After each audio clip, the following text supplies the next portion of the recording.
soirée d'hommage, comme nous faisons chaque année, sous différentes formes, est organisée par l'Union culturelle française des Arméniens de France, l'UCFAF, qui plonge ses racines dans la résistance. Et quand j'étais plus jeune, bien sûr, tous les anciens résistants arméniens étaient dans notre association, et donc je les ai bien connus, entre autres Henri Karajan, bien sûr, Arsène Chakarian et beaucoup d'autres, qui malheureusement nous manquent beaucoup aujourd'hui. C'est organisé également avec l'ADVR, l'Association de défense des valeurs de la résistance, représentée ici par Yves Blondeau, qui est le secrétaire général, avec qui déjà maintenant depuis plusieurs années nous organisons cette soirée annuelle, si je puis dire, d'hommage. Voilà. Je voudrais vous remercier d'être venu déjà et je voudrais également vous présenter nos invités. Alors je vais commencer dans l'ordre alphabétique. René Dzagoyan, un ami proche de l'association. Rémi Ferraud, qui est également un ami proche de l'association et sénateur de Paris. Jean-Marc Germain, qui est l'ancien député des Hauts-de-Seine. J'espère qu'il retrouvera son mandat dans le futur. Et qui englobait aussi la ville de Clamart, où il y a une communauté arménienne assez importante. Robert Halleux, qui est membre qui est historien et membre de l'Institut, et qui est belge. Voilà, donc c'est une particularité qui nous honore beaucoup aujourd'hui. Jean-Pierre Mahé, le professeur Jean-Pierre Mahé, qui est également membre de l'Institut et qui est très attaché à cette période de notre histoire.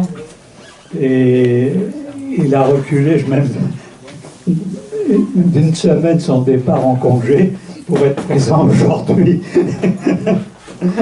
Madame Laurence Patrice, qui est la maire adjointe à la mairie de Paris, à la maire de Paris, et qui nous fait aussi l'honneur d'être présente parmi nous ce soir. C'est une première et nous en sommes très honorés. Et Yves Blondeau, qui est le secrétaire général, comme je l'ai dit, de l'ADVR, un homme avec qui nous avons toujours du plaisir à partager des activités, pas uniquement celle-là d'ailleurs, mais d'autres aussi. Voilà. C'est l'occasion de rendre un hommage à Missak Manouchian et au groupe Manouchian, surtout au groupe, ça j'insiste là-dessus, des fusiliers de la Fiche Rouge, qui ont honoré par leur combat la résistance française et qui ont lutté jusqu'à la mort pour leurs idéaux et les valeurs qu'ils défendaient.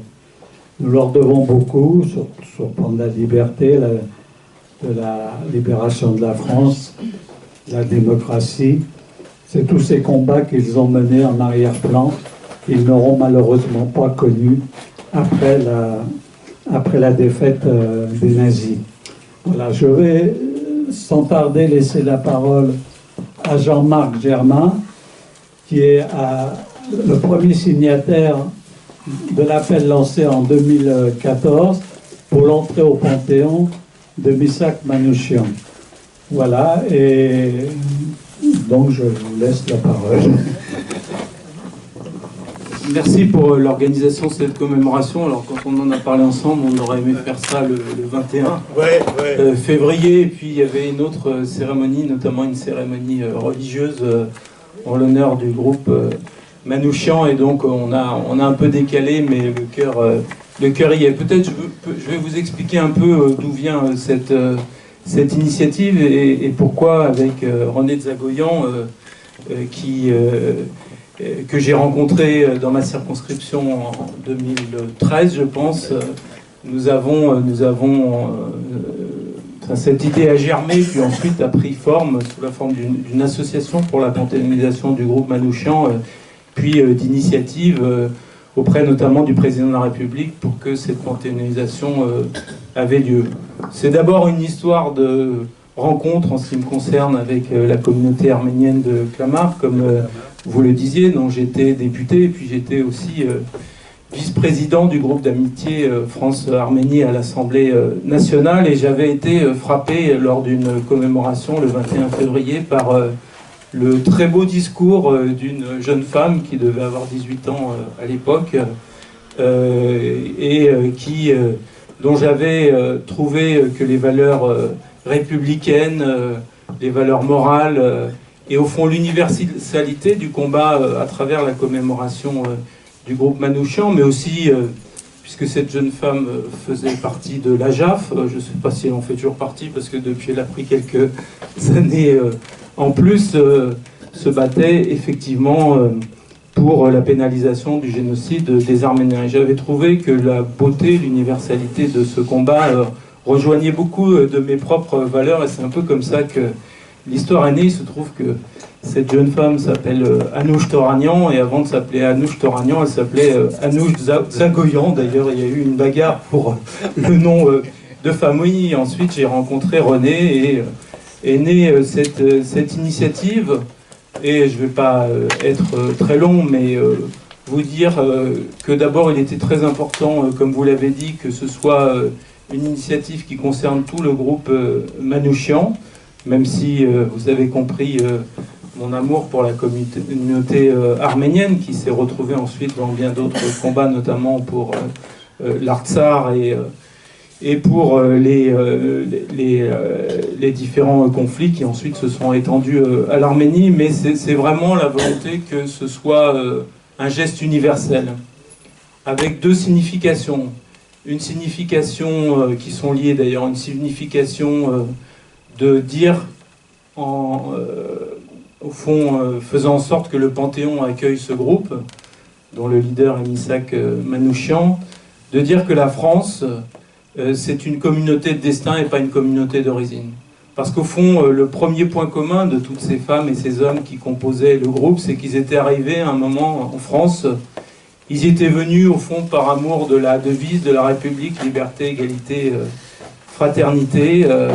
Et très vite, pour certains, sans avoir eu le temps d'établir une vie de famille, s'étaient engagés dans la résistance. Donc ils ne se battaient pas pour protéger des biens, ils ne se battaient même si certains avaient une famille, et Missak tout particulièrement, mais ils se battaient pour la France et pour ses valeurs. Et donc c'était d'abord ça que cette panthéonisation voulait signifier pour moi dans notre initiative, et j'espère, puisque si j'ai bien compris, cette panthéonisation va avoir lieu, probablement qu'elle aura lieu le 21 février de l'année prochaine, puisque c'est une date anniversaire et même décennale, puisqu'on sera en 2024, c'est-à-dire 80 ans après. Et donc j'espère que, même si le président de la République a fait un choix un peu différent, qui est la panthéonisation de Missak Manouchian et de Méliné, mais pas avec ses cendres, simplement avec une plaque, puisque la famille ne le souhaite pas, mais que la signification soit bien celle-là pour la raison que j'invoque. Et puis la deuxième, elle est aussi, au fond, constitutive du regroupement qui est à l'origine de cette soirée, c'est que c'est le symbole aussi du courage de la résistance. Et c'est pour ça que, avec René, on aurait souhaité qu'elle puisse se faire en 2014 déjà. Et j'avais écrit en ce sens au président de la République peu de temps avant le 21 février 2014, pour que le 27 mai, puisque la date de la panthéonisation des 4 grands résistants qui l'ont été le 27 mai était programmée, et que le président de la République devait venir au Mont-Valérien pour honorer la mémoire du groupe. C'était d'ailleurs la première fois qu'un président de la République venait dans la clairière des fusillés pour rendre cet hommage-là. On aurait souhaité que ça puisse se faire ensemble, mais enfin on ne va pas faire de combat des mémoires, je crois, ni ce soir ni jamais, c'est pas souhaitable. Et au fond, on peut se dire que cette graine qu'on a plantée, et qui s'est traduite à la fois bien sûr par une réflexion sur le sens à donner à cette panthéonisation, mais aussi sur la réunion de femmes et d'hommes de toutes origines, beaucoup d'Arméniens bien sûr, avec Charles Aznavour en tête, qui nous a fait l'honneur de parrainer l'initiative, mais je pense aussi à Raïm Korsia, le grand rabbin de France, qui avait signé, et des centaines d'amis qui l'ont fait. Je crois que cette graine que nous avons plantée, ce mouvement que nous avons initié, cher René, avec toujours Anouche qui a aussi beaucoup œuvré pour cela et beaucoup d'amis arméniens notamment. Eh bien on voit que des fois on a l'impression de lancer une bouteille à la mer et puis le temps fait son œuvre. Il y a une autre initiative un peu concurrente, je regrette moi qu'elle n'ait pas été faite avec les initiateurs de notre initiative, mais peu importe, le résultat est là. En revanche, puisqu'ils ont écrit un texte expliquant en quoi, cher René, notre initiative aurait été mal montée, parce qu'elle aurait été partisane, parce que en voulant panthéoniser le groupe Manouchian, on faisait référence à un groupe de FTP MOI, c'est-à-dire la main-d'œuvre ouvrière immigrée, affiliée au Parti communiste, et que ça donnait cette tendance-là. Ma vision, et je crois pas trahir la pensée non plus de René, c'est de dire d'abord personne n'a jamais contesté le rôle du Parti communiste dans la résistance française, et il l'a toujours considéré comme un combat universel. Et puis je crois aussi que les femmes et les hommes de l'affiche rouge appartiennent déjà au patrimoine universel des Français. J'espère en tout cas qu'ils vont appartenir à cette grande maison qui représente la France et qui est le Panthéon. Donc les étapes suivantes, ça a été d'abord l'élection présidentielle. Après, moi j'ai été battu, mais il y a eu ensuite une élection présidentielle dans laquelle d'ailleurs Anne Hidalgo a proposé la première, si elle était élue présidente de la République. Alors là, on n'était pas tout à fait proche, mais quand même c'était important, puisque cette promesse de panthéonisation du groupe Manouchian a été reprise par le président Macron dans sa campagne électorale, et que maintenant je crois à peu près certain qu'elle va avoir lieu, et pour moi c'est la seule chose qui compte. Donc merci pour cette initiative. Continuons, c'est peut-être le seul message que je voudrais faire passer, parce que très satisfait de voir que cette initiative va aboutir, mais quand même mobilisé pour que, au moins dans la commémoration, si ce n'est dans le transfert des cendres, l'ensemble du groupe soit commémoré, et que la signification, ce serait bien de faire rentrer définitivement au Panthéon l'idée que la France est une communauté de valeurs, une communauté de destin et pas une communauté d'origine. Merci. Merci. Merci, M. Germain. Je vais laisser la parole à René, mais un peu plus tard, comme ça tu apporteras les compléments que tu souhaites. Je voudrais donner la parole à Jean-Pierre Mahé. L'année dernière, nous avions fait un rassemblement, une réunion ici, sous forme de table ronde aussi, sur l'engagement de l'Arménie dans la Seconde Guerre mondiale, dans le cadre de l'URSS, bien entendu, puisqu'à l'époque c'était une république soviétique. Et donc, j'aimerais savoir quel est votre avis sur l'Arménie actuelle et sur l'Arménie durant cette période tragique de la Seconde Guerre mondiale. Et je ne savais pas très bien ce qui m'attendait ce soir. Alors, je suis arrivé avec toutes sortes de munitions, mais probablement trop.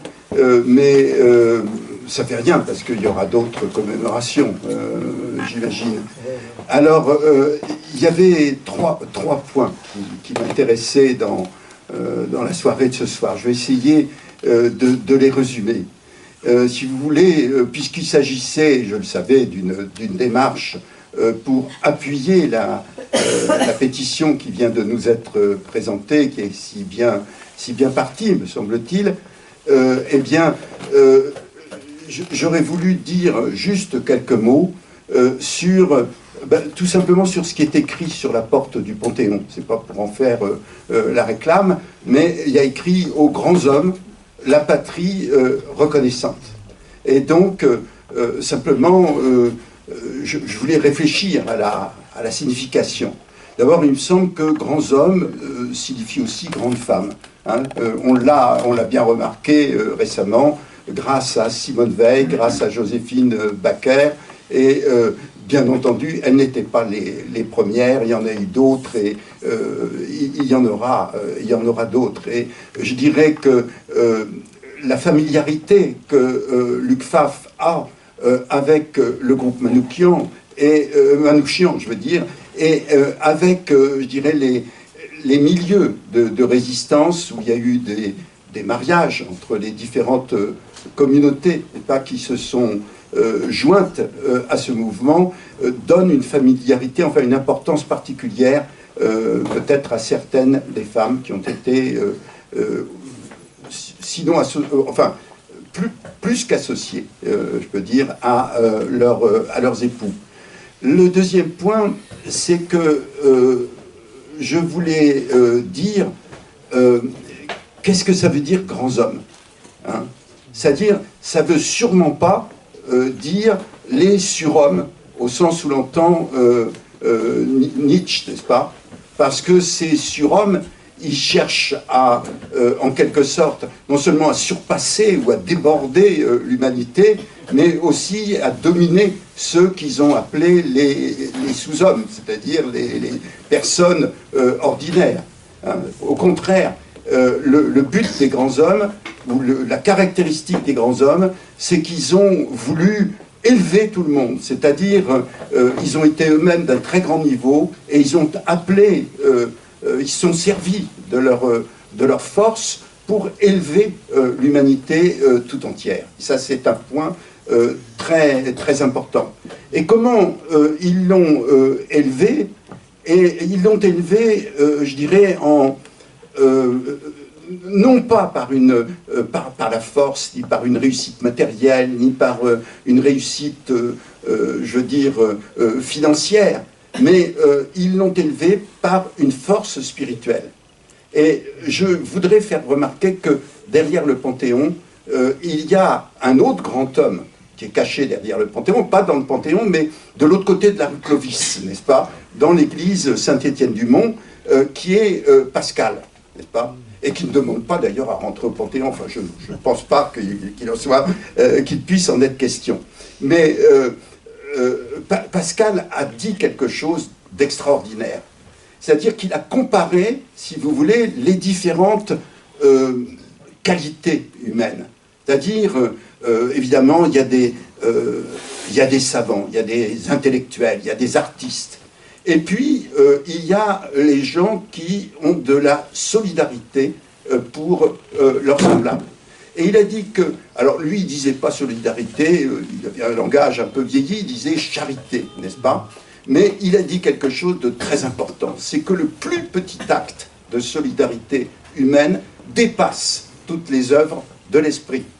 Et l'autre point qu'il a dit, c'est que même une vérité qui serait absolument démontrée par la science, mais dans lequel il n'y aurait aucune ouverture humanitaire, ça ne serait plus une vérité. Ça deviendrait une isole, donc une idéologie en quelque sorte dangereuse et qui doit être évitée. N'est-ce pas ? Alors, moi je crois que c'est ça qui est important, c'est que les grands hommes ont promu, non seulement à cause de leur génie littéraire, artistique, scientifique, ou à cause de leur courage extraordinaire, mais ils ont gagné en quelque sorte par leur orientation résolument altruiste et humaniste. C'est ça que je voulais dire en d'autres points. Alors, je voulais évoquer un autre point qui peut-être n'a pas directement de rapport, c'est que Luc Pfaff m'a donné le privilège de rencontrer toutes sortes de personnes qui étaient liées à ces combattants.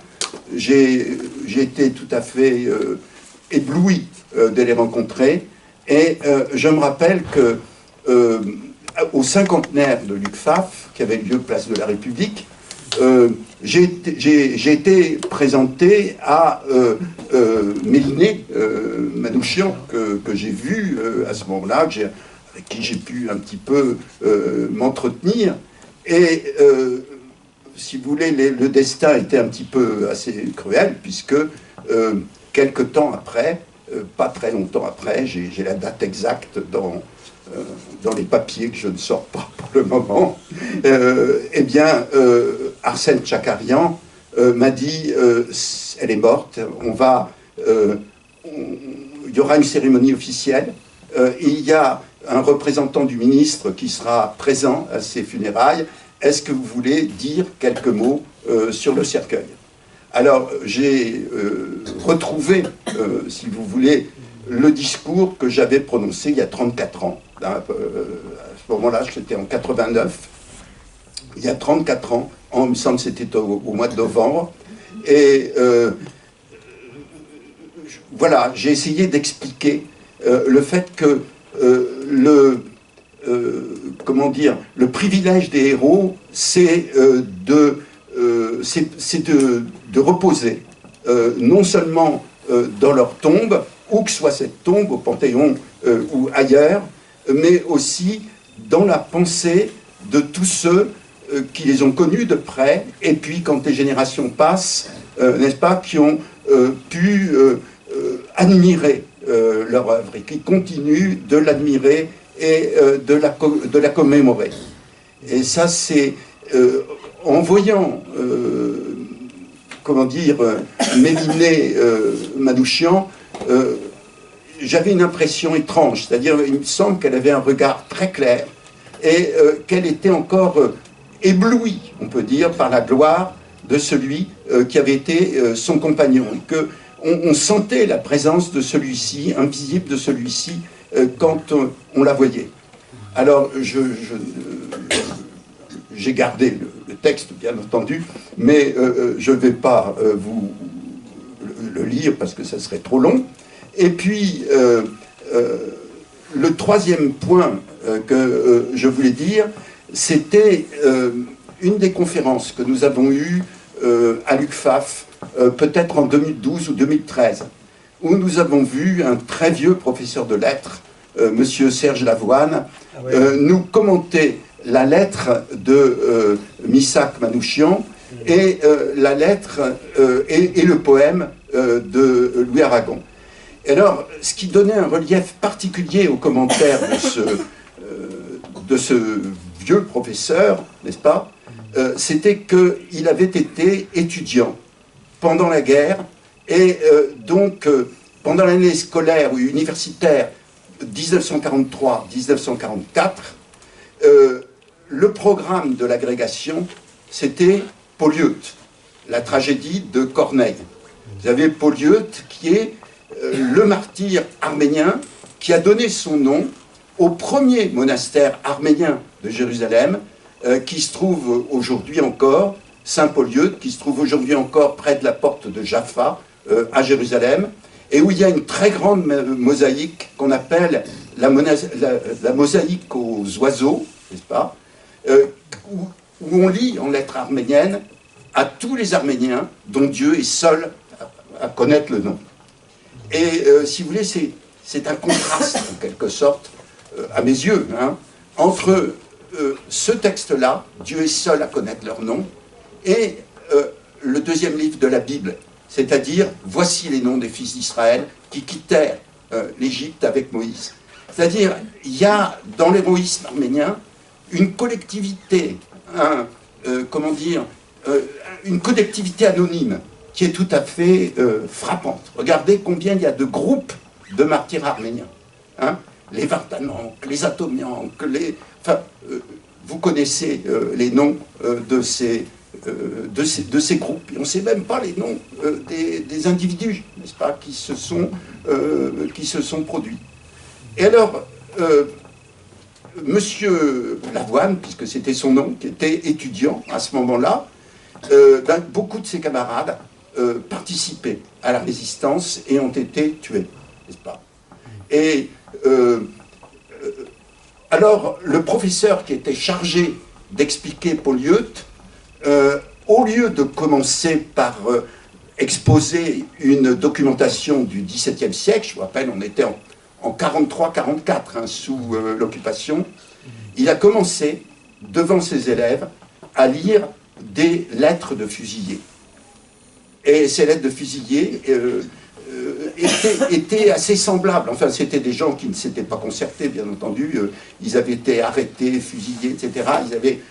Mais, évidemment, il est clair que Aragon a lu la célèbre lettre de Méliné, mais il est clair aussi qu'il s'est souvenu de Polyeucte, et qu'il y a en effet des traits constants entre, je veux dire, le martyre de Manouchian et de ses compagnons, et celui du grand martyr Polyeucte, n'est-ce pas, qui, en quelque sorte, personnifie un petit peu le destin des Arméniens. Alors ça, c'est une très belle chose, et ça permet tout ça de nous regrouper autour de cet idéal qui est d'honorer cette mémoire, de la perpétuer, comme il vient d'être dit, parce que c'est encore un acte de salubrité aujourd'hui. C'est-à-dire, la mémoire des héros a le pouvoir bien d'influer sur le monde où nous vivons. Et en particulier, vous avez parlé de la situation de l'Arménie. C'est une situation tellement grave aujourd'hui que j'ose même pas développer mes craintes.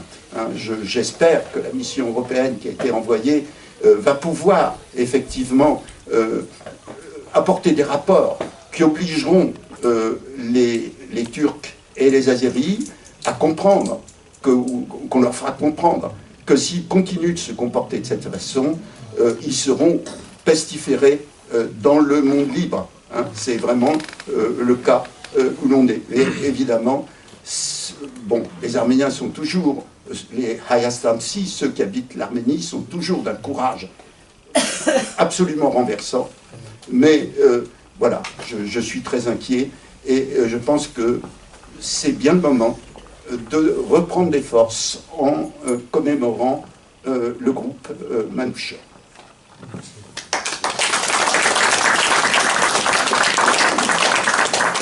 Merci Jean-Pierre. Cher Monsieur Halleux, je vais vous laisser la parole. Comme je l'ai dit, vous êtes belge. Et quel regard vous avez sur cette période ? Monsieur le Président, je ne m'attendais pas à parler lorsque mon ami Jean-Pierre Mahé m'a dit que l'on commémorait le sacrifice du groupe Manouchian. J'ai demandé la permission d'être parmi vous, tout simplement pour pouvoir apposer mon nom au bas de l'appel que vous avez lancé pour qu'il entre au Panthéon. Et ceci pour deux raisons. La première, c'est que leur geste ne se limite pas seulement à l'Arménie et la France. Il a une signification mondiale. Et le deuxième, c'est que, par un biais, il touche de près à mon histoire personnelle. Dans ma ville de Liège, en Wallonie, il y a, près de l'ancienne citadelle qui est rasée et transformée en hôpital, il y a un enclos des fusillés. Autour des poteaux d'exécution, 415 croix portent les noms des résistants fusillés par les nazis. En sortant de l'hôpital, je suis passé et j'ai découvert pêle-mêle les mêmes noms que ceux de l'affiche rouge. Il y avait des Italiens, des Espagnols, des Polonais, des Tchèques, des Russes, des Arméniens. Qui étaient-ils? Étaient-ce des prisonniers de l'armée rouge, contraints par les Allemands de travailler dans nos mines de charbon, ou étaient-ce simplement de pauvres gens qui avaient été poussés par la misère à descendre dans ces mines grisoteuses avec des veines étroites où plus personne ne voulait aller? Quoi qu'il en soit, ils avaient tous choisi le patron de le parti de la résistance.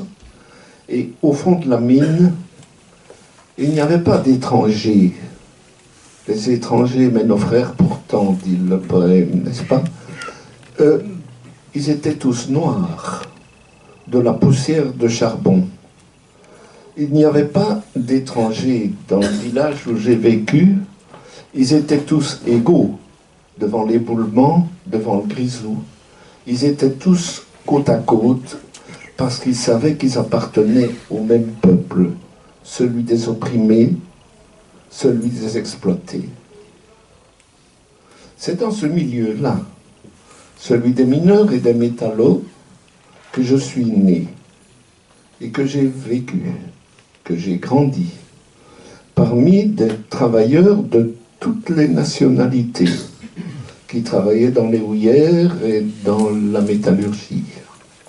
J'ai partagé leur lutte dès l'âge de 16 ans, lorsque j'ai vu mon grand-père, médaillé du travail, foulé aux pieds par les chevaux de la gendarmerie. Et toute ma vie, j'ai 60 ans, j'ai ni pendant 60 ans, j'ai milité à leur côté, belges, immigrés, arméniens, polonais, juifs. Dans mon bureau à l'université de Liège, il y avait, à côté d'un portrait de Lénine, l'affiche rouge et le poème d'Aragon. Il était intéressant de voir les réactions des étudiants qui entraient. Les uns souriaient d'un air de connivence et fredonnaient les premières mesures de la tendre et poignante mélopée de Léo Ferré. D'autres posaient effrontément la question « qui c'est ?», y compris pour Lénine. Mais la plupart, comme dit encore le poème, passaient sans un regard pour eux le jour durant. Et c'est contre cela que nous devons lutter, c'est contre l'oubli. Ce n'est pas qui est pire que tous les adversaires. Mon expérience d'enseignant m'a montré un désintérêt croissant des étudiants pour toutes les grandes causes, les plus belles, les plus nobles. Simplement, ils sont drogués par leur intérêt personnel, ils ont tout oublié. Ils ont tout oublié, et le sacrifice des anciens, et les hommes, et les faits. Et c'est pour ça que je voudrais, dans ce combat du souvenir, être à vos côtés. Lorsqu'André Malraux a fait entrer Jean Moulin au Panthéon, vous vous rappelez son discours « Entre ici, Jean Moulin, avec ton sinistre cortège ». Moi, je voudrais dire, au nom de tous les ouvriers qui sont le monde dont je suis né, entre ici, camarades, avec tous les damnés de la terre.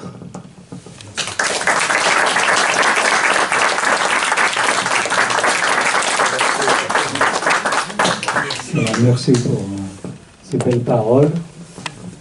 Je vais laisser la parole à Henri, mon cher Henri, ou Rémi, c'est comme vous voulez. Tu veux prendre la parole? Ouais. Dans l'ordre que tu veux, c'est toi qui décides. C'est moi le patron. Hein. Président, en tout cas. Non, je vais laisser la parole à Henri. René, allez-y, allez-y. Moi j'étais... Ça marche? Non, ça marche. Bon, ça marche comme ça, oui. J'étais très sensible à ce que disait tout à l'heure le professeur Mahé à propos de ces anonymes qui portent la résistance tout au cours de l'histoire de l'Arménie. Et je dois ajouter que moi, ces anonymes-là, je les ai connus. Je veux dire par là que je vais faire 2 mots d'histoire personnelle. J'ai grandi à Marseille, et j'ai grandi à Marseille dans cet endroit qui a accueilli les premiers réfugiés, qui s'appelle le Camp Odo. Et dans chacune de ces maisons, il y avait un portrait. Un portrait que moi, enfant, je savais n'être pas un parent. C'était un portrait anonyme.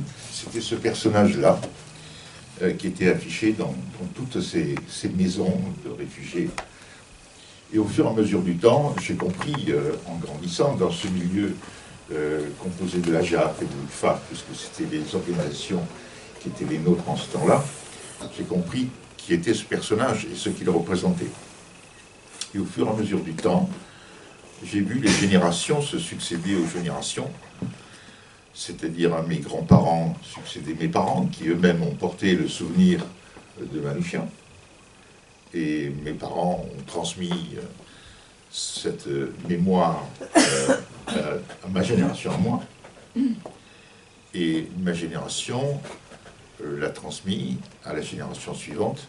Et je suis très heureux que Jean-Marc, ici, ait évoqué le nom de ma fille, qui est aujourd'hui maire adjoint à la ville de Paris, vous, madame, et qui porte ce flambeau. Ce que je veux dire par là, si je vous parle de tout ça, c'est que finalement, la proposition du président de la République, enfin la nôtre d'abord, hein, et ensuite celle du président de la République, c'est une sorte de marathon où les générations ont porté les unes après les autres le flambeau de la résistance. Si aujourd'hui on parle de Manouchian, ce n'est pas par hasard, c'est parce qu'il y a eu tous ces visages anonymes dont vous parlez, et dont j'ai connu quelques-uns, qui ont transmis la mémoire de ce fait de résistance. Alors pourquoi les Arméniens ont-ils tenu absolument à garder cette mémoire, la mémoire de ce groupe? Eh bien parce que leur histoire est une histoire de résistance finalement. C'est une résistance à une destruction voulue et annoncer une éradication totale, une résistance à la pauvreté, une résistance à l'ignorance. Enfin, finalement, les Arméniens ont résisté à tout. Et le symbole de ces résistances avait un visage, celui de Manouchian. De manière anecdotique, j'ai rencontré, moi, un jour, dans Méliné Manouchian. J'ai passé à peu près 2-3 heures avec elle, en tête à tête. Nous étions seuls dans une pièce, et cette pièce-là, c'était la salle d'attente des témoins d'un procès, le procès de l'opération Ban, dans lequel elle était appelée comme témoin de moralité. Moi aussi d'ailleurs, on était dans la même pièce. Et ce que je regrette, c'est que je n'ai pas entendu son discours dans le prétoire, parce que elle était passée avant moi. Moi, j'étais dans la pièce encore. Mais on m'a rapporté, c'est Patrick Devillian qui m'a rapporté une de ces phrases qui reste dans la mémoire et qui traduit un petit peu ce que je disais. Elle a dit au juge, en fait, je suis venu ici parce que ces jeunes gens qui étaient là, qui étaient des résistants de la cause arménienne, ce sont mes enfants. Je n'ai pas eu d'enfants avec Misak, mais eux, ce sont mes enfants. Et là encore, il y a eu une transmission qui a été faite. Alors, ce dont je me réjouis, c'est que cette transmission s'est faite au bout de 80 ans, finalement. Les 80 ans que mes grands-parents, puis mes parents, puis mes enfants militent pour cette même cause. Et donc c'est une satisfaction de voir enfin le flambeau arriver à destination, un peu comme pour les Jeux Olympiques. Voilà. Et je dois dire que Luc Pfaff, qui est représenté aujourd'hui par Edmond, a joué un grand rôle là-dedans. Parce qu'il ne faut pas s'imaginer non plus, et je le dis clairement, que tous les Arméniens portaient ce flambeau. Non, tous les Arméniens ne portaient pas ce flambeau. Mais il y avait des organisations qui l'ont porté. Et cette organisation, c'est l'UFAF, la JAF, et ceux qui étaient autour d'eux. Ça, c'est la première partie de ce que je voulais dire. La deuxième partie, c'est que vous évoquez le fait que il y avait marqué sur le Panthéon, n'est-ce pas, professeur, aux grands hommes, la patrie reconnaissante. Je crois qu'il va y avoir un grand changement dans le futur, pour les Arméniens en tout cas. C'est que jusqu'à présent, lorsqu'ils commémoraient Manouchian, ils le commémoraient au Mont Valérien, là où ils avaient été fusillés. Hein, c'est-à-dire le lieu de l'ignominie, en quelque sorte. Là, dans le futur, les Arméniens iront le célébrer au Panthéon, c'est-à-dire sur le lieu de la gloire. Ce sera un changement très important. C'est-à-dire que les Arméniens iront là-bas en portant donc la mémoire de ce que Manouchian a fait, mais surtout la mémoire, quand ils verront marqué aux grands hommes la patrie reconnaissante, la mémoire de ce que la France a apporté aux Arméniens. Parce qu'il ne faut pas oublier que si Manouchian s'est battu pour les valeurs de la République, c'est parce que les Arméniens, d'une certaine manière, en avaient profité au sens où ils avaient retrouvé, à la fois en France, leur dignité et leur vie. Donc, lorsque les Arméniens iront là-bas, peut-être qu'en voyant marquer aux grands hommes la patrie reconnaissante, ils se diront aussi aux grands hommes et à la France, les Arméniens reconnaissants. Voilà ce que je vais dire. Merci. Merci René. Juste, je vais rebondir un peu sur ce que tu dis. Dans ta dernière lettre au président de la République, qui était de 2002, tu avais mis l'accent sur l'ensemble du groupe Manouchian. Oui. Voilà. Oui. J'avais trouvé ça formidable et tout à fait à l'honneur de tous ces résistants qui sont morts pour une même cause, en fin de compte. Et aujourd'hui, l'entrée de Missak Manouchian au Panthéon avec Méliné me laisse un petit peu sur ma faim, enfin, si je puis m'exprimer ainsi. Alors, juste deux mots là-dessus. La première, c'est que j'ai appris depuis que la tradition du Panthéon veut qu'on ne mette pas des groupes, mais des individus. Et là, en l'occurrence, il y a eu un couple, c'est Simone et son époux, Simone Veil et son époux, n'est-ce pas? Il y a eu Pierre et Marie Curie. Et donc, Manouchian et Méliné entrent dans la tradition française. Et le groupe lui-même, m'a-t-on dit, je ne suis pas spécialiste des choses-là, un groupe n'entre pas, en tant que tel, dans le Panthéon. D'autre part, la réponse du président de la République était claire, disant qu'effectivement, il tiendrait compte de ceci le jour où les discours de panthéonisation pourraient lieu. D'accord, merci René. La ville de Paris a de nombreux lieux de mémoire en hommage à la résistance en général et puis au groupe Manouchian en particulier. Il y a des plaques qui honorent des immeubles comme rue de Plaisance dans le 14e ou rue du Château. En ce qui concerne la rue de Plaisance, c'était une adresse que Manouchian avait utilisée. La rue du Château, c'était Olga Bandzik qui avait vécu là. Et c'était une des premières rues dans le 20e à s'appeler rue du groupe Manouchian, la deuxième pour être exact, puisque la première, ça a été Arnouville.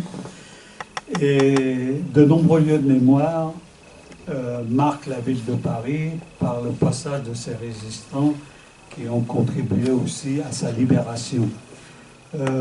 Ceci dit, je sais qu'Anne Hidalgo, la maire de Paris, attache beaucoup d'importance à cette histoire de la résistance et à chaque fois qu'elle en a l'occasion, elle rappelle la page glorieuse du groupe Manouchian. Et nous avons aujourd'hui l'honneur et le plaisir d'avoir parmi nous Madame Laurence Patrice, qui est la maire adjointe à la ville de Paris pour la mémoire et le monde combattant. Et je lui laisse avec beaucoup de plaisir la parole. Je vous remercie, bonsoir à toutes et tous, et merci donc de m'accueillir pour la première fois. Je suis aussi élue du 10e arrondissement. C'est d'autant plus avec plaisir. Et effectivement, j'ai la chance que la maire de Paris m'ait confié cette délégation de la mémoire. Et j'ai surtout de la chance parce que la maire de Paris est très attachée à la mémoire et à de multiples mémoires. Et donc, c'est une délégation d'autant plus motivante à porter à ses côtés et pour elle.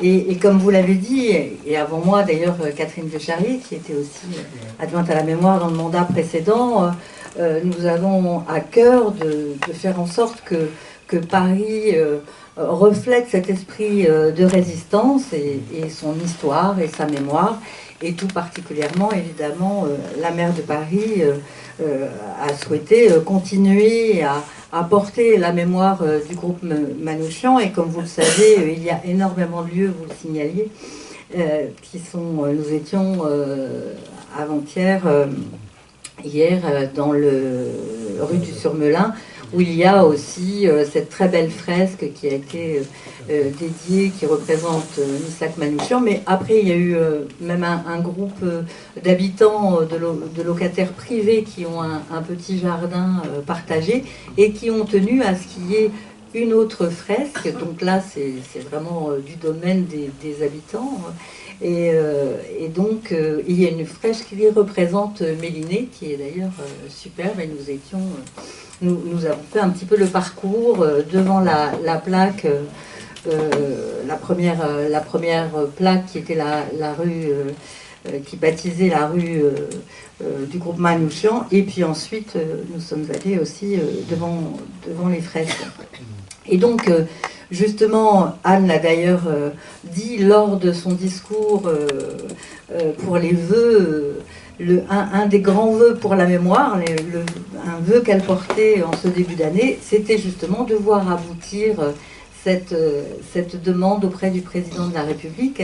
Et comme elle l'a signalé, et je veux rebondir aussi sur ses paroles, c'était effectivement honorer Missak et Méliné, honorer ceux du groupe Manouchian, et puis ne pas oublier Olga, bien évidemment. Et moi-même, d'ailleurs, dimanche, il y avait une cérémonie dans le 11e arrondissement où, comme un square porte le nom d'Olga, j'étais avec le maire du 11e et nous sommes allés porter une gerbe de fleurs après être allés pour fleurir Marcel, Marcel Rajman, qui était lui un habitant du 11e arrondissement. Donc je revenais sur les propos de Anne, ce qu'elle soulignait à juste titre, et ce que nous portons, c'est qu'évidemment c'est rendre hommage au groupe Manouchian, c'est aussi rendre hommage aux partisans FTP et MOI, et à travers eux à tous les résistants étrangers. Et puis, comme le disait si bien Jean-Marc Germain, c'est porter ces valeurs-là de ces hommes, de ces femmes qui se sont engagés pour les valeurs de la France, pour ces valeurs que nous continuons à porter, et qui pourtant étaient d'origine diverse, d'origine étrangère, puisque donc les Espagnols, les Italiens, mais les Juifs hongrois, les Juifs polonais, tout cet engagement. Alors j'ajouterais peut-être, je sais que Anne porte ça aussi, mais j'ajoutais peut-être aussi personnellement que c'était l'occasion de faire entrer un communiste au Panthéon, et évidemment la résistance communiste n'a pas été jusque-là, n'est pas entrée au Panthéon, donc ce serait une très bonne chose. Après, pour rebondir sur les propos précédents, je voulais dire à quoi sert toute cette politique de mémoire que nous portons, que pour ma part j'essaie de rendre le plus vivante possible, en plus évidemment des hommages, des cérémonies, des plaques. Il faut aussi faire donner des supports, d'expositions, de rencontres pour que les jeunes générations puissent s'en emparer. Et c'est le sens aussi de cette entrée au Panthéon, c'est qu'il faut savoir, il m'arrive d'y aller assez régulièrement pour des cérémonies, et à chaque fois je suis frappée de voir le nombre de jeunes gens et de classes qui sont en visite au Panthéon en permanence. Et donc c'est évidemment une reconnaissance de la patrie que d'accueillir Missak, sa femme, et à travers lui donc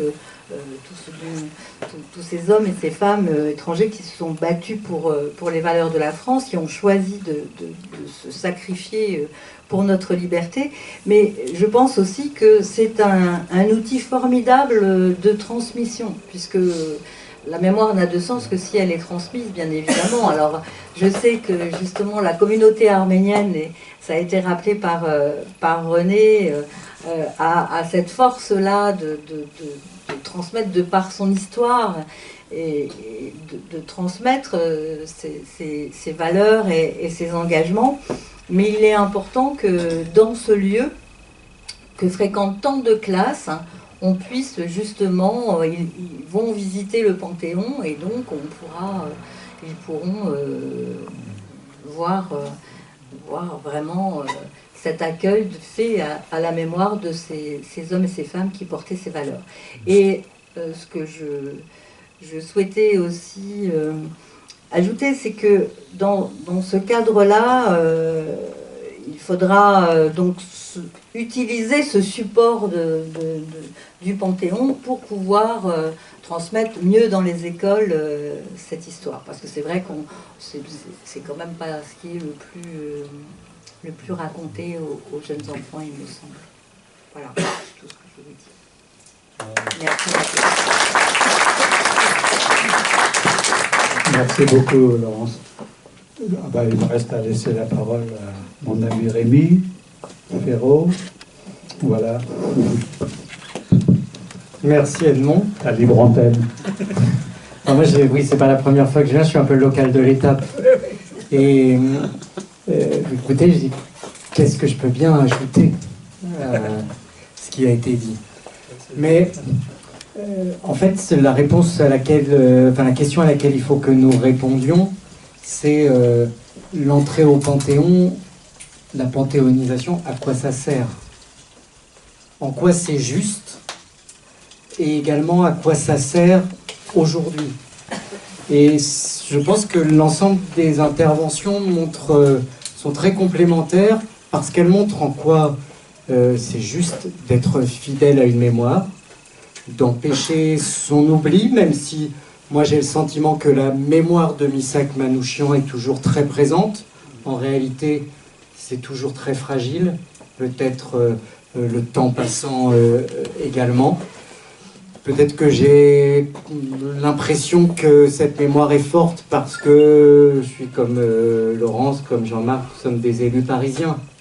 Et que cette mémoire, elle s'inscrit, mémoire de la résistance, dans une mémoire arménienne, dans une mémoire communiste, que l'UCFAF participe aussi à cette transmission. Et moi, premier lien de maire du 10e avec l'Arménie, il a été par l'UCFAF et par son président Edmond Yannékian. C'est pour ça que j'ai beaucoup d'attachement et d'affection pour l'UCFAF notamment.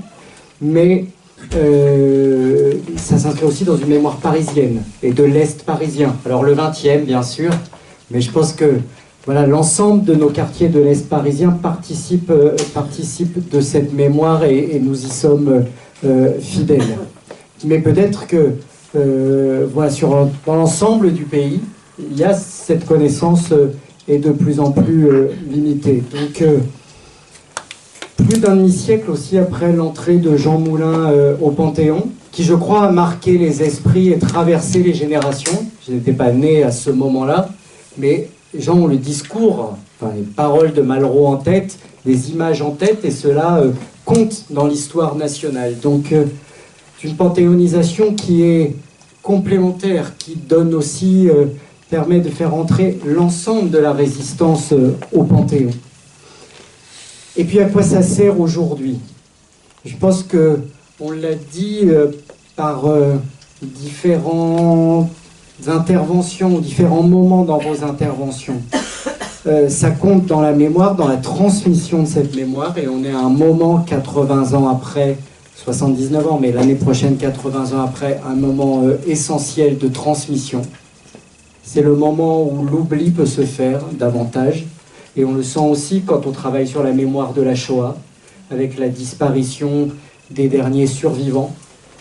C'est un moment absolument essentiel, et c'est aussi le rôle des responsables politiques d'être attentifs à cette poursuite de la transmission. C'est aussi un moment pour rappeler la part arménienne de la France et le lien extrêmement fort entre l'Arménie et la France et le risque que court évidemment très fortement l'Arménie aujourd'hui. C'est un moment aussi pour l'Arménie et pour le lien entre l'Arménie et la France. Et puis, cette panthéonisation doit être aussi un symbole républicain très fort. C'est quoi être français? C'est quoi aimer la France? Et qu'est-ce que les valeurs de la République peuvent ont d'universel et quelle capacité elles ont à transformer les hommes et les femmes et à transformer le monde. J'ai vu qu'il y avait ces derniers jours l'idée d'une panthéonisation de Molière et puis sa contestation en disant « mais ça n'a rien à voir avec la République ». Parce que le Panthéon a à voir avec la République. Et y compris la fiche rouge des libérateurs, point d'interrogation, montre bien que rôle de l'immigration, l'attachement des immigrés aux valeurs de la République, à la République française, c'est le moment de le rappeler, à un moment de l'histoire contemporaine où l'extrême droite progresse, où les populistes progressent, où ils progressent en France, où on ne peut pas exclure l'arrivée de l'extrême droite au pouvoir. C'est évidemment un symbole extrêmement fort pour transmettre des valeurs et leur redonner du sens aujourd'hui. Parce que l'extrême droite ne serait pas si puissante si le souvenir de la Seconde Guerre mondiale ne s'éloignait pas. Donc comment le faire vivre et comment le rendre aussi utile dans les temps d'aujourd'hui et dans les années qui viennent, pour donner aussi du sens aux valeurs républicaines, montrer ce que c'est que la force de l'intégration et la force des valeurs républicaines. C'est cela aussi que je vois dans cette panthéonisation de l'année prochaine, si elle intervient bien, mais c'est probable, comment l'immigration apporte à la France et comment la République peut aujourd'hui encore s'inspirer des valeurs de la résistance pour transmettre et pour se perpétuer à un moment où ces valeurs sont menacées, où ces valeurs reculent dans un certain nombre d'esprits, où il y a aussi tant de médias, tant de discours qui propagent d'autres valeurs, comment cette panthéonisation peut avoir une force de fidélité à l'histoire, mais aussi de projection dans l'avenir, et pour imprimer sur le présent et porter aussi un discours républicain extrêmement fort et une certaine idée de la France. C'est cela, je crois, que porte le projet de panthéonisation que vous portez depuis bientôt une dizaine d'années et qui, je crois, est aujourd'hui très largement rejoint par beaucoup d'engagement, et évidemment à Paris, et je veux le dire aussi pour conclure, au Sénat, par mon collègue communiste des Hauts-de-Seine, Pierre Ouzoulias, qui s'engage au Sénat et qui a organisé, je crois, un colloque le week-end dernier, et qui le porte également avec force pour que ce soit aussi l'ensemble des acteurs politiques qui portent cette panthéonisation de Missak et Méliné Manouchian, et derrière de l'ensemble du groupe Manouchian et de l'ensemble des résistants immigrés qui ont tant apporté à la France. Je vais laisser la parole à Yves Blondeau, qui est également historien et auteur d'un ouvrage, Rester debout, sur la Seconde Guerre mondiale. Et donc Yves, tu as la parole. Oui, merci Edmond, merci de nous associer, nous, ADVR, Association de défense des valeurs de la résistance, régulièrement à cet hommage qui est porté à Manouchian et à ses camarades. J'ai eu vraiment l'honneur et le plaisir d'en connaître quelques-uns des survivants, je pense à Karajan, Chakarian, qui étaient des gens extraordinaires, et quand on leur demandait de parler de leur action dans la résistance, eh bien, ils disaient « mais non, on ne parle pas de nous, on va parler de nos camarades ». Et ça, c'était très important. Je me souviens de Karajan qui disait « dans le groupe, on ne demandait pas « tu es d'où, tu viens d'où, tu es qui ?» On était tous ensemble. Quelquefois, on avait du mal à communiquer parce qu'il y avait des langues différentes, mais on se comprenait et on agissait ensemble. Et ça, c'est très, très, très important. C'était une leçon qu'il transmettait et qu'on essaie, nous, encore de transmettre, puisque c'est le fondement de la raison d'être de notre association. Et justement, je vais peut-être répéter un peu ce qui a été dit, mais dans la panthéonisation, dans la future panthéonisation, moi je vois vraiment un hommage rendu à tous les résistants de la MOI. Dans le discours de Malraux, tous les résistants étaient inclus, il disait, avec le terrible cortège. Mais il disait même avec la dernière femme morte à Ravensbrück, c'est-à-dire qu'il a fait une mention particulière pour les femmes, mais pas de mention particulière pour les étrangers, puisque ce n'était pas un oubli de sa part, puisque tout, dans son esprit, je pense, tous les résistants étaient inclus. Mais je crois quand même que l'entrée de Missak Manouchian au Panthéon, ce sera plus que simplement son entrée, ce sera plus que l'entrée du groupe, entre guillemets, puisque les groupes n'entrent pas au Panthéon. Mais ce sera avec lui, je pense, moi, aux gens du groupe Marat de Marseille, je pense au groupe de Carmagnole, de Liberté à Lyon et à Grenoble, je pense à... vous m'excusez de sortir un petit peu de simplement Missak, mais il représente aussi symboliquement tous ces gens-là. Je pense à la 35e brigade de Toulouse. Tous ces gens ont fait un travail extraordinaire. Ils ont fait œuvre d'un courage exceptionnel. Je pense à Paulette Turman, qui était de la 35e brigade, et qui disait « Quand je suis entré dans la MOI pour combattre, on m'a dit « Tu as 3 mois d'espérance de vie ». Ça ne m'a pas arrêté, au contraire. Elle a été condamnée à mort et elle a été sauvée la veille de son exécution par la libération de Toulouse. Mais jusqu'au bout, elle a gardé cette volonté de transmettre ce que ses camarades avaient. Non pas ce qu'elle avait fait spécialement, ce que ses camarades avaient fait. Et ils étaient tous comme ça.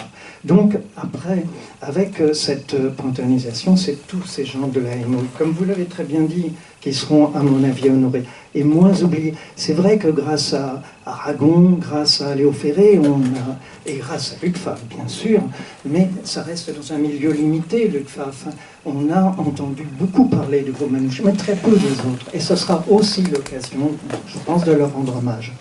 Et comme on parle de panthéonisation, eh bien, je voudrais évoquer, vous m'en excuserez peut-être, j'espère en tout cas, la figure d'un panthéonisé récent, c'était Jean Zay.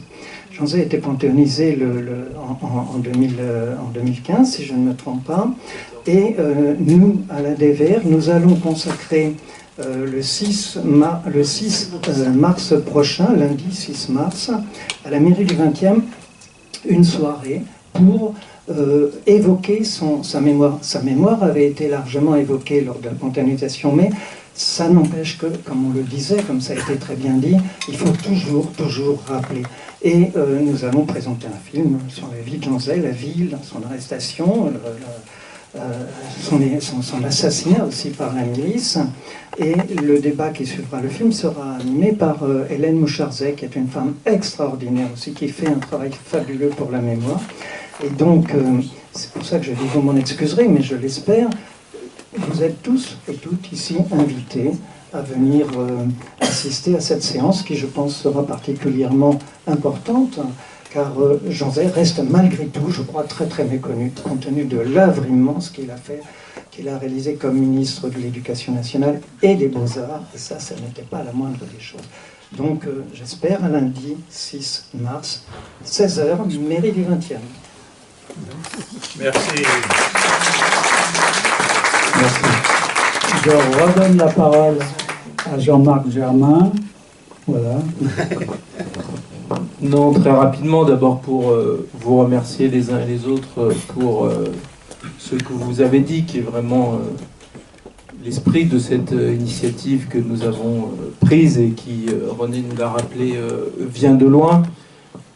Peut-être en reprenant aussi ce qui a été dit, notamment par Rémi, je pense et c'est pour ça qu'on a quand même cette difficulté entre la panthéonisation de Missak Manouchian. René, savoir si on peut mettre un groupe ou pas, c'est au président de la République d'en décider. Donc, ce qu'on appelle un argument dilatoire, mais l'idée du groupe, et moi je suis vraiment attaché, je continue à intervenir auprès du président de la République, c'est vraiment ce que vous avez tous dit, de faire reconnaître à la fois l'immigration qui rentre au Panthéon.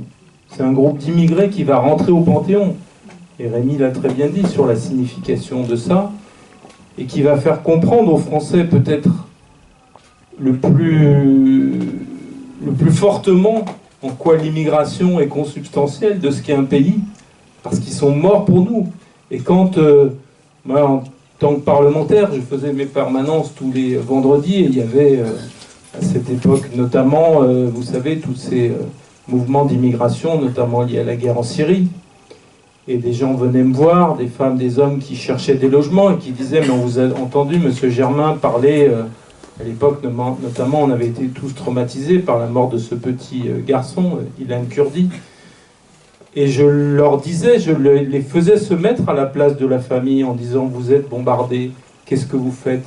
Vous partez avec votre enfant, c'est pas par plaisir que ces femmes et ces hommes viennent là. » Et au fond, se projeter dans le parcours d'un migrant, ou se projeter dans le parcours d'une femme ou d'un homme qui est issu de l'immigration, qui prend un fusil, qui a 3 mois d'espérance de vie, pour garantir la liberté de toutes les femmes et les hommes habitant en France, et j'utilise des mots à dessein, est quelque chose d'extrêmement fort, et quelque chose de nature à faire réfléchir les Français totalement différemment de ce qu'ils font en ce moment sous la crainte de la crise économique et des difficultés du quotidien, et où c'est très facile de manipuler leurs pensées en leur disant que c'est de la faute aux autres. Donc je pense que cette chose est très importante, et on continuera tous ensemble, au Sénat, à l'Assemblée, dans nos mandats d'élus, et en intervenant notamment auprès du président de la République, et puis de tous ceux, puisque la mairie de Paris aussi, et d'autres vont commémorer, bien sûr, de manière très forte, cette mémoire l'an prochain. Donc, c'est la première chose que je voulais dire. La deuxième, on n'en a pas beaucoup parlé, même si vous nous y avez invités. Et René a parlé de résistance, en disant qu'au fond, la cohérence de tout ça, c'est la résistance, en ce qui concerne notamment le peuple arménien, résistance à un génocide, résistance à la pauvreté, résistance à la guerre, tu l'as très bien dit. Et l'autre fonction que je vois en ce moment, qui est très importante, c'est de prendre conscience de ce qui se passe, notamment en Arménie, mais dans d'autres endroits de la planète où on assiste. Alors on n'utilise pas le qualificatif de génocide, mais moi je suis allé 3 jours après le massacre qu'il y a eu au Karabakh, avec 4000 jeunes. On a visité le cimetière d'Erevan, qu'il a fallu ouvrir. Tous nés d'ailleurs, mon fils est né en 2001, c'est tous des 2000 et 2001. 4000 jeunes qui sont enterrés, qui ont été massacrés, ils n'ont même pas pu combattre. C'est des drones qui leur ont tiré dessus dans des véhicules de transport ou pendant leur sommeil quand ils étaient sur le front. Je pense aussi à ces jeunes en Artsakh. J'étais allé en 2015, avant la reprise des conflits. Il y avait des échauffourées, comme on dit, à la frontière. Et donc on était allé sur la ligne de front avec tous ces appelés qui étaient là, le fusil à la main, en regardant par les fenêtres de défense, d'autres jeunes qui se trouvaient à 2 km de là, en face, avec des fusils aussi, et qui me disaient « on n'existe pas. On n'a pas de carte d'identité, on n'est pas arménien, on n'est pas, bien sûr, azéri, on ne souhaite pas. Mais donc on n'a pas de pays, on ne peut pas partir, on n'a pas de carte d'identité. » Et donc aussi réévoquer cette mémoire de la manière la plus forte qui est rentrée au Panthéon, la patrie des grands hommes, et je reprends tout ce que vous avez dit sur ce qu'est la grandeur. Au fond, la grandeur de Missak Manouchian, c'est aussi la simplicité des mots qu'il a et qui ont été rapportés à sa mort, où il dit à Mélinée « Je vais mourir, je le sais, et je veux que tu vives, je veux que tu vives heureuse, je veux que tu aies des enfants. » Et c'est au fond cette simplicité dans l'universalité du geste de ce groupe qui doit aussi avoir une fonction pour dire ce qui se passe au Haut-Karabakh, mais aussi ce qui se passe le conflit en Russie. Qu'on arrête, et je termine là-dessus, de mettre un signe égal. Et moi, ça m'a beaucoup frappé quand j'ai travaillé à l'Assemblée nationale sur ces questions de mémoire, sur la question de pénalisation du génocide des Arméniens, c'est que le travail, finalement, qu'on essaye tous de faire et que vous faites admirablement, mais il doit continuer d'être fait. Parce que dans les groupes dans lesquels je fonctionnais, et même dans ma formation politique, beaucoup de gens avaient tendance à dire ce qui se passe en Arménie, le conflit avec l'Azerbaïdjan, au fond, c'est pas trop qui a commencé, qui a attaqué l'autre, etc. Et donc de remonter cette histoire à son origine, et de dire que ces tentations génocidaires, elles existent toujours parce qu'elles ont eu lieu il y a encore 2 ans, c'est ça, 1 an et demi, et qu'elles continuent est très important. Donc voilà, la reconnaissance au fond de tout l'apport de l'immigration dans le moment plus douloureux, y compris par le sacrifice pour la France, mais aussi réactiver cette mémoire, bien sûr pour honorer nos morts, mais aussi pour éviter d'autres drames et on voit tous les jours qu'il s'en passe. C'est la raison pour laquelle, au-delà de cette panthéonisation-là, je crois que le travail que vous faisiez et qui est fait d'ailleurs avec d'autres associations, par exemple sur la commémoration des génocides, mais aussi sur la pénalisation qui n'est toujours pas aboutie. Et je me tourne vers notre sénateur ici présent, il faudra le prendre et le reprendre jusqu'à ce qu'il aboutisse. En tout cas, moi je termine en vous remerciant vraiment parce que, comme l'a dit René, c'est le travail des associations comme les vôtres, et tout particulièrement la vôtre pour ce qui concerne la panthéonisation du groupe Manouchian, qui est absolument essentiel pour qu'ensuite il y ait une mobilisation de la société. Monsieur Halleux, je vous laisse la parole. Je voulais simplement vous remercier et vous dire toute mon admiration pour le travail que vous faites. Mon admiration pour le peuple arménien. Je n'ai pas parlé de ses souffrances, mais il se fait que je suis aussi chrétien et je vois que l'on est en train de détruire là-bas toutes les racines d'une des plus vieilles civilisations chrétiennes du monde. Et cela me peine de voir arracher des croix, de voir détruire des églises, de voir détruire une mémoire. C'est la première.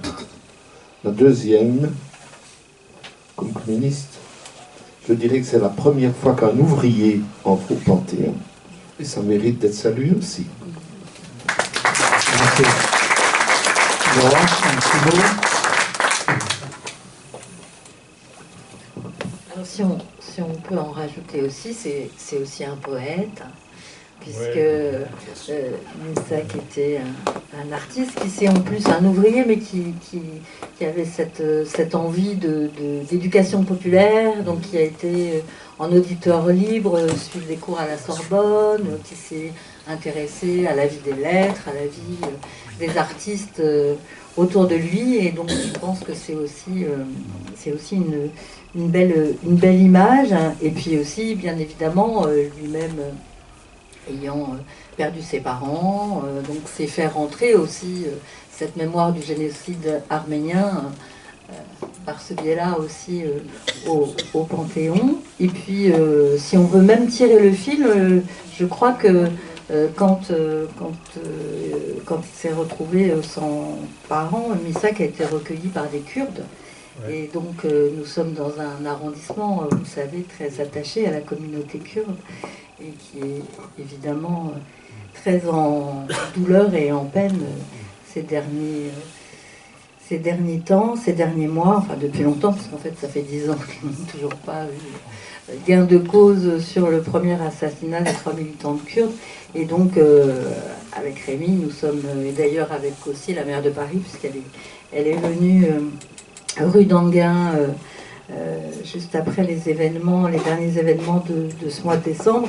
Et donc nous portons ça aussi, et ça c'est un peu tout un jeu en fait qui relie les uns aux autres et qui nous relie justement cette forte présence venue d'ailleurs, qui porte, comme je le disais tout à l'heure, nos valeurs. Alors j'avais juste une petite remarque par rapport à cette histoire de groupe, si je puis me permettre, c'est que quand même au Panthéon, les justes de France sont entrés au Panthéon. Et comme vous le savez, ils sont un certain nombre. Donc cet argument de groupe me semble un peu bizarre, puisque, alors c'est sûr, ce ne sont pas les corps, les cendres, les sépultures, mais quand même il y a une plaque et il y a eu un accueil des justes de France au Panthéon. Donc c'est bien une notion collective quand même. Voilà. Donc c'est peut-être à faire valoir auprès du président de la République.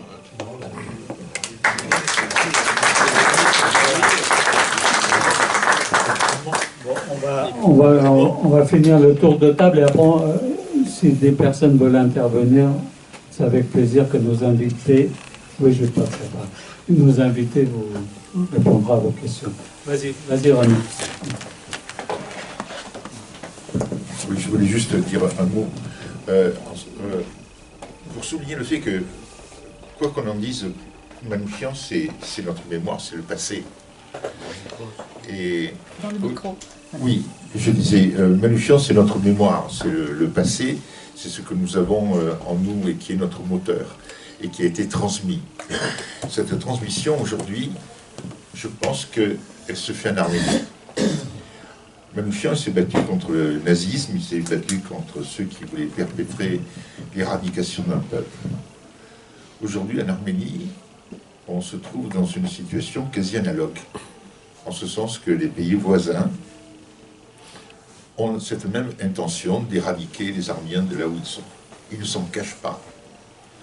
Et souvenons-nous que dans les années 30, Hitler ne se cachait pas de son programme.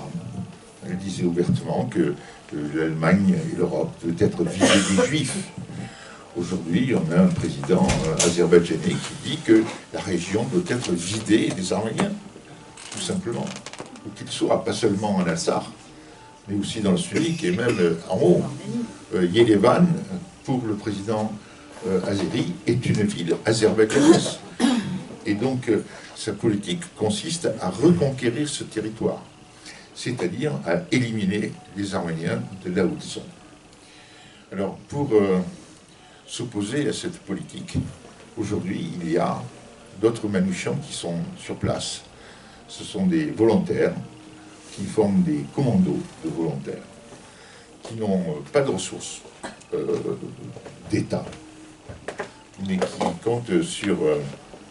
qui s'équipent grâce aux apports que les uns et les autres leur amènent, et en particulier de la diaspora. Voilà. Ces groupes de commandos, de volontaires, donc, ont besoin de l'aide de la diaspora. Et ce que je voulais, avec quoi je veux conclure aujourd'hui, c'est que ce sont nos nouveaux Manouchians, et que, comme ceux du passé ont aidé le groupe Manouchian à mener leur résistance, ben, il est aujourd'hui de notre devoir de soutenir ces Manouchians arméniens qui poursuivent là-bas le même combat que leurs prédécesseurs. Voilà ce que je voulais dire. Si vous en avez l'occasion, n'hésitez pas à les soutenir d'une manière ou d'une autre. Merci. Merci Renaud. Jean-Pierre, vous voulez dire quelque chose? Bon. Rémi. Bon. Alors, on va laisser la parole un peu au public, comme ça on va communiquer ensemble. Je voudrais juste dire que dans le 10e, bon, nous avons beaucoup de chance, pour la bonne raison que il y a une association d'originaires de Turquie qui sont regroupés dans l'association Accord, et avec qui, ce sont des démocrates, vraiment des gens formidables, avec qui nous travaillons à chaque fois que l'occasion se présente, à chaque fois que nous avons des causes communes à défendre. Et chaque année, à l'invitation de Madame Cordoba, maire du 10e, nous déposons une gerbe en commun à la mairie du 10e, devant le monument aux morts. Et je crois que c'est vraiment une chose formidable, une chance énorme d'avoir une association comme ça à nos côtés, qui défendent, avec qui nous défendons les mêmes valeurs. Pour Manouchian, juste que c'était un poète, comme vous l'avez rappelé, c'était un ouvrier, c'était aussi un intellectuel. Ils avaient créé 3 journaux, 3 périodiques, c'était Chang, Effort, et Michagout, Culture, avec son ami Sema. Malheureusement, on n'a pas grand-chose sur Sema. Nos anciens l'avaient sûrement, mais ils ne nous ont rien laissé. Et également, il avait créé le journal Zangou, Zangou qui est le nom d'un fleuve en Arménie. Et à travers ces différentes revues, bon, il défendait ses convictions, il a défendu les valeurs, enfin le combat des républicains espagnols, il a défendu tout l'idéal de la vie qu'il avait à transmettre aux personnes de sa génération. Voilà. Aujourd'hui, bon, défendre la mémoire du groupe Manouchian, des résistants en général, de ce combat pour la liberté, pour la libération de la France, c'est dans un contexte où malheureusement les craintes d'un troisième conflit apparaissent, malheureusement, je le dis comme je le pense, j'espère que ça n'arrivera jamais, mais dans ce contexte-là, nous avons intérêt à crier avec force les valeurs de paix et d'amitié entre les peuples. Voilà, c'est tout le message que j'aurais aimé vouloir transmettre aujourd'hui, ce soir. Donc je vous laisse la parole aux personnes qui souhaitent poser des questions. Des choses qu'il faudrait préciser, on parle du groupe Manouchian. Le groupe Manouchian, ça n'existe pas en soi, parce que c'était la MOI, donc c'était... On peut parler du groupe, du procès de la fiche rouge, le 23, parce que dire le groupe, ça ramène à ces 23, on a l'impression qu'il y avait 23 gars, tout à coup, qui se sont battus, alors qu'il y avait des... Quand le groupe est tombé, enfin quand Manouchian et Joseph Epstein, il faut absolument parler de Joseph Epstein, c'était quand même le supérieur hiérarchique. Il aurait pu et dû faire. Pourquoi les nazis ne l'ont pas mis sur l'affiche? C'est parce qu'ils continuaient de le torturer. Et il faut savoir qu'Epstein a été fusillé beaucoup plus tard et qu'il n'a même pas révélé son propre nom. C'est un gars qui n'a jamais parlé. Donc il le tenait, donc ils ne l'ont pas jugé avec les autres parce qu'ils pensaient qu'ils allaient pouvoir le faire. Donc je pense qu'il est important de dire que c'était la résistance, voilà, la résistance des étrangers. Et le groupe, parce que le groupe Manouchian, alors c'est vrai on peut continuer à le dire, mais il faut quand même préciser que... Et moi je pense que parler de Joseph Epstein, c'est important aussi. Merci, Tristan. Quelqu'un veut rebondir? Allez, après, vas-y. Oui, bonsoir. Voilà, moi j'ai une simple question. Il y a une quinzaine d'années, un film a été tourné qui s'appelait L'Armée du crime, avec Simon Abkarian. Est-ce que pour vous, ça peut contribuer à cette transmission de la mémoire? Qu'est-ce que vous pensez de ce film, enfin? Si quelqu'un peut me donner son avis, quelqu'un qui l'aurait vu. Je vais laisser la parole à nos invités, mais pour moi, oui, c'est vraiment une manière très large de transmettre la mémoire. Ça, c'est indéniable. C'est un très beau film. Non, mais 100% d'accord. D'ailleurs, j'imagine qu'il va y avoir d'autres films connaissant le sens du timing des producteurs. Je suis prêt à parier qu'il y en aura un qui va venir, mais c'était effectivement un très beau film. Peut-être pour rebondir sur comment il faut qualifier le groupe Manouchian. Le qualifier du groupe de l'affiche rouge, c'est un peu compliqué parce que c'était l'armée du crime, il y a marqué sur l'affiche. Donc c'était la disqualification du groupe. Mais votre question envoie quand même à une difficulté que va avoir le président de la République pour expliquer pourquoi les autres membres du groupe ne font pas partie de ce geste-là qui prendra un caractère plus universel. Donc, mais bon, espérons. Moi, je souhaite pas, même si je suis en désaccord avec, c'est notamment Denis Péchanski qui a beaucoup poussé pour qu'il n'y ait pas de panthéonisation du groupe, mais uniquement de Missak Manouchian. Mais je trouve que ça dénature un peu le geste, d'autant plus que ces arguments, je suis passé un peu rapidement en introduction, mais c'était de dire que le choix qu'on avait fait, pour toutes les raisons qu'on a tous dit ici ce soir, de porter la panthéonisation du groupe, c'est cela qu'il conteste, c'est-à-dire en disant que c'était trop partisan et donc pas universel pour regrouper le peuple français derrière cette panthéonisation. Et derrière, il y avait, alors c'est pas dit comme ça, mais quand même, c'était ses partisans parce que c'était des communistes. Et donc ça pourrait pas être universel. Or ce qui est, et on l'a tous bien dit ce soir, c'est justement le caractère universel de la résistance, et y compris le manque de cette participation du Parti communiste en tant que parti politique, organisant au sein du monde ouvrier, les francs-tireurs partisans de la main-d'œuvre ouvrière émigrée, participant à l'organisation du monde ouvrier et de son implication dans la résistance. Donc c'est bien ça, justement, qu'il faut signifier. Et après, en deuxième rideau, quand on dit ça serait pas consensuel, même si, alors là, c'est bien sûr pas dit ni par Denis Péchanski, bien sûr, ni par le maire de Valence qui porte avec lui l'autre initiative, c'est peut-être une gêne en disant, mais justement c'est cette gêne qu'il faut lever, c'est ce qui lui donnera une force et peut-être complétera un manque au Parlement, c'est de reconnaître que c'était de la main-d'œuvre immigrée. Ils n'avaient pas la nationalité française pour aucun d'entre eux.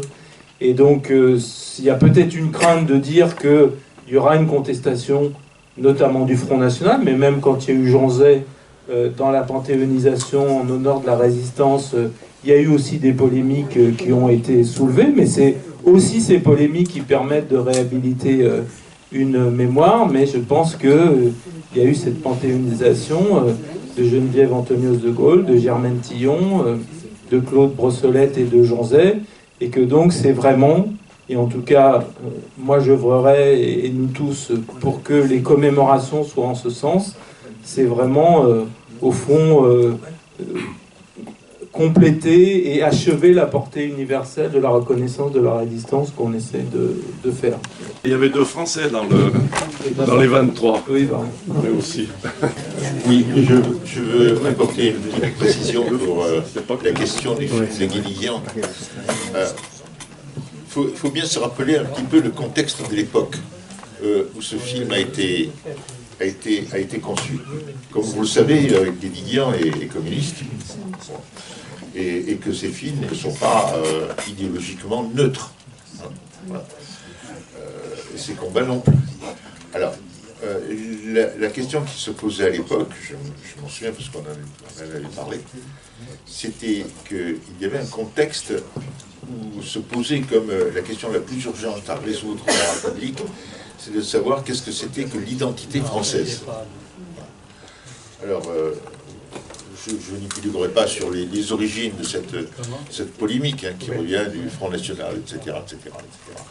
Donc ce film était, d'une certaine manière, une réponse à cette question. Si vous vous souvenez de ce film, il est très très peu fait allusion aux origines ethniques des participants. La partie arménienne de Manouchian est quasiment gommée. Le concept étant qu'il ne s'agissait pas, si vous voulez, de gens qui venaient de ci ou de là, etc. C'était des apatrides, c'était des ouvriers apatrides qui se battaient pour des valeurs et qui s'étaient groupés en fonction de leur, je dirais, leur appartenance de classe et de leur origine, de leur détachement de la nationalité française. Donc c'est un peu ce qu'on disait tout à l'heure, le message que nous avons repris, en l'occurrence, c'est savoir. Ce n'est pas les racines ethniques qui font... c'est pas ce que la France nous apporte qui fait de nous des Français, c'est ce que nous apportons à la France qui fait de nous des Français. Voilà. Donc la réponse de Robert était de ce type-là. Et c'est cette précision que je peux l'apporter à votre question. Bon, alors il me reste à les remercier vraiment très chaleureusement de leur présence. Vraiment, ça a été une belle joie.